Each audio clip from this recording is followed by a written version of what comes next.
వాళ్ళు అదరగొట్టడానికి played of team వాళ్ళకి cabbage ఇసిరిపోతున్నారు. Ram Gopal Varma రక్త చరిత్ర సినిమాలో ప్రతాప్ రవి క్యారెక్టర్ తో పాటు పోలీసులు చెప్తున్నారు. అలాగే స్థానిక డిఎస్పీ ఎవరైతే నాగేందర్ ప్రస్తుతం ఈ విషయానికి సంబంధించి కూడా చాలా అత్యంత ఘటనస్థలంలో చనిపోవడం జరిగిందని కూడా పోలీసులు చెప్తున్నారు. ఎందుకంటే విచారణ చేస్తున్న ఎటువంటి విషయాలు కూడా తాము వెల్లడించే పరిస్థితి కూడా లేదని చెప్పి కూడా అతను చెప్పడం గుర్తించడం కూడా జరిగింది. వాళ్ళిద్దరు కూడా చాలా ధనవంతులు. సో మొత్తానికి మరి ఈ సంఘటన మరి ఇద్దరి మధ్య ఎందుకు ఈ విరుద్ధమైన భావాలు ఎందుకు వెలుపుచ్చాయి, మరి మొత్తానికి ఇద్దరికి ప్రేమ వ్యవహారం సంబంధించిన ఒక వ్యవహారం పొలిక్కి రాలేదా, వీళ్ళిద్దరి మధ్య విభేదాలు ఎందుకు వచ్చిన విషయం కూడా ప్రస్తుతం పోలీసులు ఎంక్వైరీ తెలుస్తామని చెప్తున్నారు. సో మొత్తానికి వీళ్ళిద్దరు తల్లిదండ్రులకు సంబంధించిన సమాచారాన్ని ప్రస్తుతం సేకరించే పనులు పెట్టారు. కొన్ని ఆంధ్రప్రదేశ్ రావడం, అలాగే హైదరాబాద్ ఉంటూ నగర శివారు ప్రాంతంలో వీళ్ళు నివాసం ఉంటూ కూడా చదువుకున్నట్టు తెలుస్తుంది. మొత్తానికి మళ్ళీ వీరిద్దరి మధ్య ఎందుకు ప్రేమకు సంబంధించిన వ్యవహారంలో విభేదాలు తలెత్తాయి అనే విషయాన్ని కూడా ప్రస్తుతం సేకరించే పనులు పోలీసులు పెట్టారు. ఎందుకంటే ఇప్పటికిప్పుడే ఈ అంశం తెలియదు కాదు కనుక వీళ్ళిద్దరికి సంబంధించిన అంటే ఫోన్ నెంబర్ ఆధారంగా ఎవరైతే ఉన్నారో అత్యంత సమీపంగా ఉన్న వాళ్ళందరి వివరాలు కూడా సేకరించే పనులు పెట్టారు. Right right thank you very much Nagesh. Hyderabad వనస్థలీపురంలో ఒక మానవ మృగం రెచ్చిపోయింది.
ఏంటి తినడానికి ఏమైనా కావాలా సార్?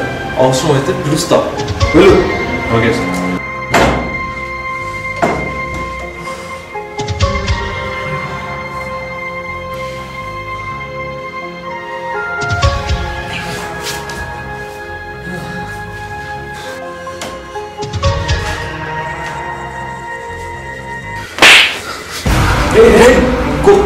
వచ్చామంటే కురుస్తాం. పిచ్చెక్కిందా అని 10 సంవత్సరాలు బాగాలేదు ఆన్ పెట్టుకుని చంపుతాను బెదిరిస్తావా? వాడేంట్రా నిన్నైనా చంపేస్తాను. పోలీసులు మన కోసం సిటీ మొత్తం వెతుకుతున్నారు. రే సైకోలా మాట్లాడుతున్నావు, ఏమైందిరా నీకు? ఎందుకు ఇలా మారిపోయావరా? ఒక్క అమ్మాయి నన్ను పిచ్చి చేసింది, నన్ను కాంతం చేసింది, నా జీవితం నరకం చేసింది. నా ఊహలు, నా కళలు, నా ఫ్యూచర్ మొత్తం నాశనం చేస్తుంది. ఏరా నీ లైఫ్ మొత్తం అమ్మాయి ఒకటే ఉన్నట్టు మాట్లాడుతున్నావు? నిన్ను కళ్ళల్లో పెట్టుకొని చూసుకునే నీ పేరెంట్స్ లేరా? నీ ప్రాణం కంటే ఎక్కువ ప్రేమించే నీ ఫ్రెండ్స్ లేరా? చూడరా, కేవలం ఒక్క అమ్మాయి నీ లైఫ్ నుంచి వెళ్ళిపోయిందంటే నీ లైఫ్ మొత్తం నాశనం కాదురా. నా గర్ల్ ఫ్రెండ్ నన్ను మోసం చేసింది, దాని ముఖం మీద యాసిడ్ పోద్దాం, దాని పీక్క కోద్దాం అన్న నువ్వు నాకు నీతులు చెప్తున్నావా? ఇప్పుడు అర్థమైందిరా, నేను ఎంత పెద్ద తప్పు చేశానో నాకు ఇప్పుడు అర్థమైందిరా. నీ మనసులో లేని ఆలోచనలు కూడా నేనే కలిగించానేమో. నువ్వు నీ గర్ల్ ఫ్రెండ్ని చంపుతా అన్నప్పుడు సహాయం చేసి తప్పు చేశారా? ఇప్పుడు ఆ తప్పు చేయడు. మనం పోలీసులు లొంగిపోదాం రా. రే వాడికి భయంతో మెంటలెక్కింది, నీకు సగం భయం దొరికినట్టు. ఇప్పుడు పోలీసులు లొంగిపోతే శబాషని చప్పట్లు కొట్టి జైలుకి తీసుకెళ్ళి పొలవ పడతారనుకున్నారా? పిచ్చి కుక్కను కొట్టినట్టు కొడతారా? ఈ జనం ఇక్కడ ఉన్న సొసైటీలో జనం మనల్ని గుర్తించినా లేదంటే ఎన్కౌంటర్ చేసి చంపేసినా బాగుందనుకుంటారా? ఇంకా మనల్ని కని పెంచి ఇంత దూరం తీసుకొచ్చిన మన పేరెంట్స్ నా చూడు, వాళ్ళైతే మొహం మీద మూసి తరివేస్తారా ఇంట్లో వచ్చి. ఇవన్నీ చూడటానికరా లొంగిపోదామా? ఒక్క ఆప్షన్ ఉందిరా, చచ్చిపోదాం రా. నీ దగ్గర ప్రతి ప్రాబ్లంకి 2 సొల్యూషన్స్ ఉంటాయిరా, ఒకటి చంపుదాం లేదా చంపుదాం, అంతేనా?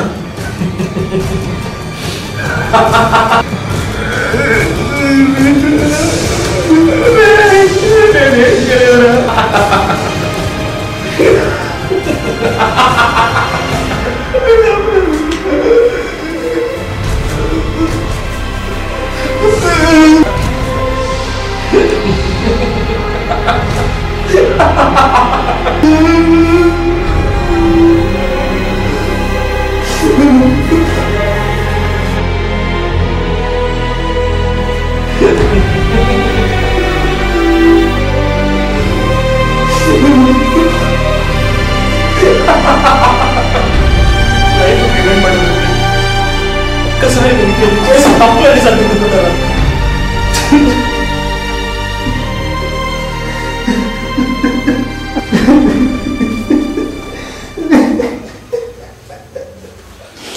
వేరే వాళ్ళ లైఫ్ లో ఖచ్చితంగా భయపడుతుంది క్రాంతి, కానీ నీ లైఫ్ లో ఉంది. అవును క్రాంతి. క్రాంతి, మనం ఎవరిని చంపలేదు, మనం అంటే ఏ పోలీసులు పడట్లేదు, మనం సేఫ్గానే ఉన్నాం. నువ్వు 10 రోజుల క్రితం మా దగ్గరకు వచ్చి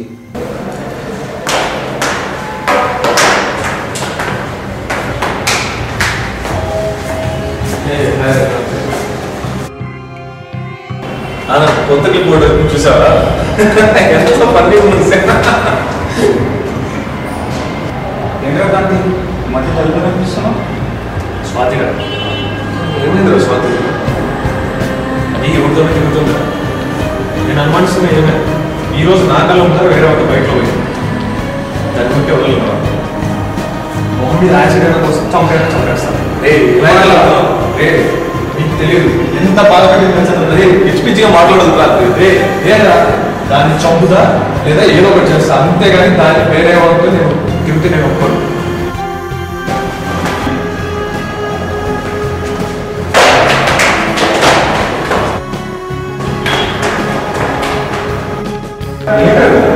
ఒక్కొక్కటి యాక్సిడెంట్ పోతూ ఉంటాడు, మర్డర్ చేద్దాం ఉంటాడు. అసలు వాడు ఆలోచిస్తుంది కరెక్ట్ కాదు, వాడు ఆలోచిస్తుంది కరెక్ట్ కాదని చెప్పి వాడికి తెలిసే మనమే డోర్ చేయాలి.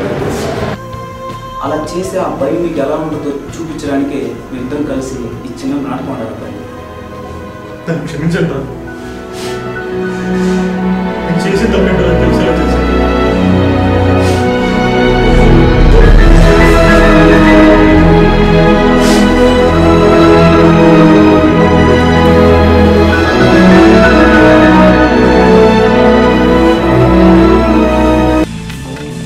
ఎంత పెద్ద సమస్య వచ్చినా కానీ ప్రశాంతంగా కూర్చొని ఆలోచించండి. చంపటమో చావటమో కంటే బెటర్ సొల్యూషన్స్ చాలా దొరుకుతాయి. ఇంకా మీకు ఏమైనా చంపాలనిపించినా లేదా చచ్చిపోవాలనిపించినా 1కి 10 సార్లు ఆలోచించి డిసైడ్ చేసుకోండి. ఎందుకంటే తర్వాత మీ చేతుల్లో ఏమీ మిగిలి ఉండదు. అక్కడితో మీ లైఫ్